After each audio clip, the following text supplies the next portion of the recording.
호의 길이로 매개화된 곡선과 단위 속력 곡선. 자, 평면 R2상에 개미 한 마리가 있어요. 그런데 시각 T에서 개미의 위치는 xt, yt로 주어집니다. 그리고 이 xt는 지금 이 보기의 경우에는 5 코사인 t로 주어지고요. 그다음 y좌표는 어떻게 돼요? 5 사인 t로 주어집니다. 이게 시각 t에서 개미의 위치예요. 그럼 이제 딱 봐도 어떻게 돼요? 반지름의 길이가 5이고 중심이 0,0인 1이 되겠죠? 자, 그랬을 때 이 개미의 위치를 t로 나타내는 게 아니라 다른 매개 변수로 나타낼 거예요. 근데 그걸 어떻게 찾냐면은 다음과 같이 찾는데요. s라는 새로운 매개 변수를 도입할 건데 t에 관한 함수예요. t에 대해서 결정이 되는데요. 이 녀석을 t에 대해서 미분하면은 속력이 되는 거예요. 왜냐하면 이 녀석은 속도 벡터의 크기이기 때문에. 자, 그럼 일단 이 개미가 이걸 따라서 움직이는데 속도 벡터를 한번 구해볼까요? x 프라임 t는 어떻게 구한다 그랬죠? 캐피탈 x 프라임 t는 각각을 성분을 미분한다 그랬죠? x 프라임 t, y 프라임 t예요. x하고 y는 t에 따라서 결정되는 함수를 이해할 수 있고 t에 대해서 미분할 수 있을 거예요. x 프라임 t는 뭐예요? 마이너스 5 사인 t. y 프라임 t는 뭐죠? 이걸 t에 대해서 미분하면은 5 코사인 t가 될 겁니다. 그래서 개미의 속도 벡터를 구했고요. 시각 t에서의. 그리고 이번에 속력을 구해볼까요? 즉 속도 벡터의 크기를 구해볼까요? 루트에 x 프라임 t의 제곱 더하기 y 프라임 t의 제곱이죠? 이 녀석의 속도 벡터가 x 프라임 t, y 프라임 t니까요. 근데 x 프라임 t는 뭐예요? 마이너스 5 사인 t. y 프라임 t는 뭐예요? 5 코사인 t죠? 그러니까 25에 사인 제곱 t 더하기 코사인 제곱 t예요. 그러니까 이거 정리하면 뭐가 되죠? 25는 5의 제곱의 루트죠? 이걸 계산하면 그러니까 이거는 5가 되겠죠. 아, 그래서 무슨 얘기냐면 우리가 s라는 매개 변수를 어떻게 찾을 거냐면은 이 녀석이 속력이 되는 거죠. 근데 이게 딱 뭐예요? 이게 항상 상수로 5로 딱 떨어지네요. 아, s라는 함수를 s는 ft죠. s는 t가 함수인데 t에 대해서 미분했더니 5예요. 모든 t에 대해서. 이걸 푼다는 건 뭐예요? s가 뭐가 돼요? s를 t에 대해서 미분했더니 5예요. s는 t가 1변수 함수인데요. 그럼 뭐예요? 5t 더하기 상수가 붙겠죠. 여기서 c는 상수고요. 근데 첫 번째 조건을 풀었고요. 두 번째 조건에서 뭐라 그랬냐면 내가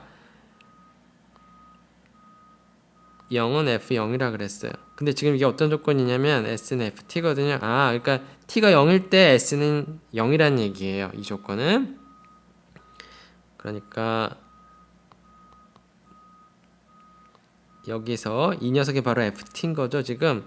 그러니까 t에 대해 0을 때려 넣어요. 그럼 5 곱하기 0 더하기 c니까 c가 되겠죠. 그러니까 c는 0이 되네요. c는 0이고 상수 파트가 0이니까 결론이 뭐냐면 s는 5t예요. 자, 그래서 이 두 조건을 만족하는 s를 구했어요. t에 관한 식을 나타냈어요. 이게 첫 번째 스텝이고요. 그 다음에 두 번째 스텝은 이제 이 곡선을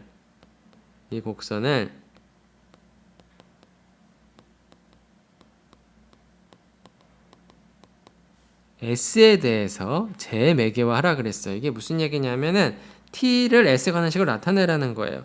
s가 5t였으니까 t는 뭐예요? 5분의 s가 되죠. 자, 그래서 이제는 x, y가 어떻게 주어지냐면요. s에 관한 함수고 5 코사인 5분의 s, y는 뭐예요? 5 사인 5분의 s 이렇게 되겠죠. 아니, 이렇게 t로 예쁘게 돼 있는 걸 굳이 왜 5분의 s를 해서 이렇게 더 복잡해 보이게 만드느냐라고 질문을 던질 수 있겠지만 이렇게 매개화하면은 어떤 일이 벌어지냐면 이제 이거를 x에 대한 함수 x, y가 둘 다 s에 관한 함수로 바뀌었죠. 그러면은 아이고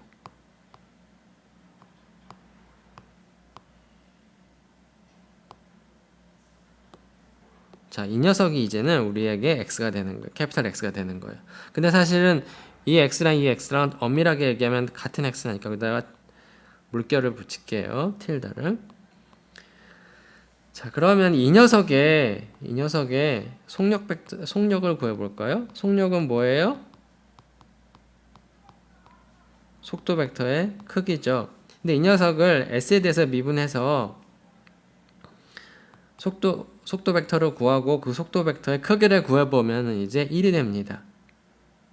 그리고 결국 그게 무슨 얘기냐면 이제 단위 속력 곡선이라는 거예요. 뭐에 대해서? S라는 새로운 매개 변수에 대해서는 이렇게 움직이는 개미는 항상 속력이 1인 속도로 움직이는 거죠.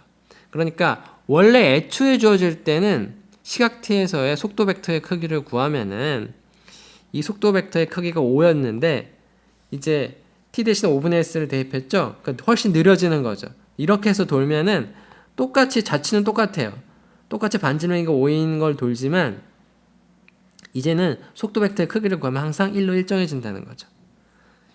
여기서 새로 등장한 매개 변수 s를 바로 occurrence parameter라고 합니다. 왜 s를 occurrence parameter라고 하느냐? 어떤 곡선의 속력이 항상 1이면은 그 곡선을 따라서 움직이는 개미 한 마리를 생각해 보세요. 그 개미가 속력 1로 항상 일정하게 움직여요. 그러면은 속력이 1일 때는 움직인 시간은 곧 움직인 거리가 됩니다. 즉 움직인 시간 s가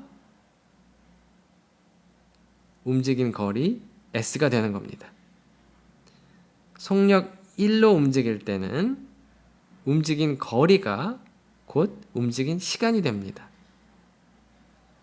다시 한번 강조하면 속력이 항상 1로 일정한 곡선에 대해서는 시간이 곧 거리가 됩니다. 여기서의 시간은 물론 s가 되는 거죠.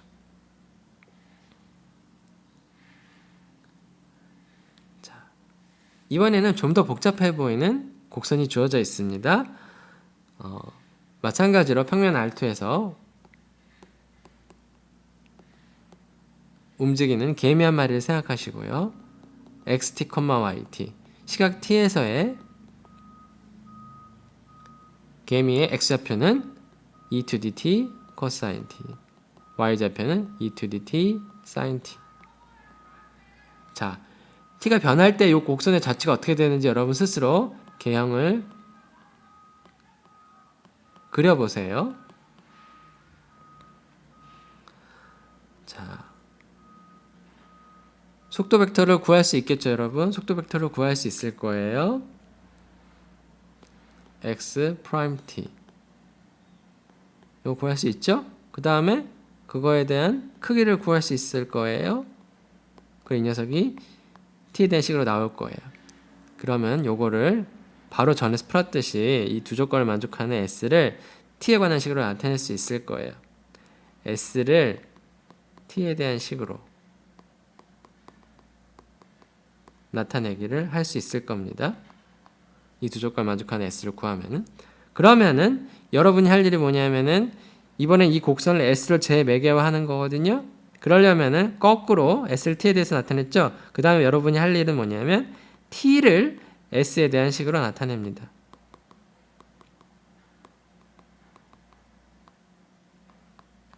t를 s에 대한 식으로 나타내면은 그 t 대신에 s에 대한 식을 s는 ft t를 s에 대한 식, 그러니까 사실은 정확히는 뭐냐면은 t가 뭐가 되겠어요? t는 f의 역함수가 되겠죠.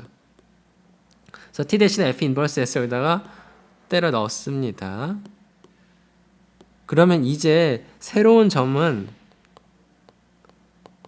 새로운 표현은 이제 S에 관해서 나타 여기 S에 관한 식이 나올 거고 Y도 S에 관한 식으로 나올 거예요. 그럼 이 녀석이 바로 S에 대한 재매개어가 됩니다. 그러니까 여기서는 S가 시간이 되는 거고 이렇게 재매개어를 하고 난 다음에 이렇게 얻은 이거를 우리가 x tilde s라고 하면은 자, 요 녀석을 이제 미분을 해가지고 s에 대해서 미분 여기서 말하는 프라임은 뭐예요? ds입니다. 여기에서 했던 프라임은 뭐예요? t에 대한 미분이고요. 여기서의 프라임은 s에 대한 미분이에요. 속도 벡터를 구하시고요. 그 다음에 그거의 속력을 구해보면은 이 벡터의 크기를 구해보면 이게 항상 1이 된다는 걸 체크할 수 있습니다. 다시 한번 단위 속력 곡선을 얻습니다. 속력이 항상 1로 일정한 곡선을 얻고요. 속력이 일정할 때는 움직인 거리가 곧 시간이 됩니다. 그래서 S를 호의 길이라고 하고요. 여기서 말하는 호는 그 원에 있는 호가 아니라 거기에 그 원에 있는 그 구부러진 그 호의 모티베이션이 돼서 나온 말이긴 하지만 호의 길이로 매개화 되었다는 것은 거리가 곧 움직인 거리가 곧 움직인 시간이 되도록 즉 단위 속력이 되도록 하는 그런 새로운 매개변수를 찾았다는 겁니다. 자, 그래서 여러분이 할 일은 정해졌죠. 어떻게 해야 돼요? 일단 요 두 개를 만족하는 S를 구하셔야 되고요. 즉 S를 T하는 식으로 나타내고 그 다음으로 할 일은 뭐예요? T를 S로 해서 식으로 나타내는 거 거꾸로 그 다음에 할 일은 뭐예요? 그 T를 S에 하는 식으로 나타낸다는 거 여기다 대입하는 거죠. 그 다음에 할 일은 뭐예요? 그렇게 얻어서 재매개화한 녀석을 S에 대해서 미분을 하고 그 다음에 할 일은 뭐예요? 그 벡터의 크기를 재는 거예요. 그래서 그게 항상 1이 된다는 걸 체크하면 됩니다. 그래서 임의로 주어진 곡선이 있으면은 그게 R2에 있는 거든 R3에 있는 거든 주어져 있으면은 그 녀석의 속력을 구하고요. 요걸 만족하는 S를 구하고 이 S를 새로운 매개변수를 택해서 곡선을 매개화하면은 항상 단위 속력 곡선이 됩니다.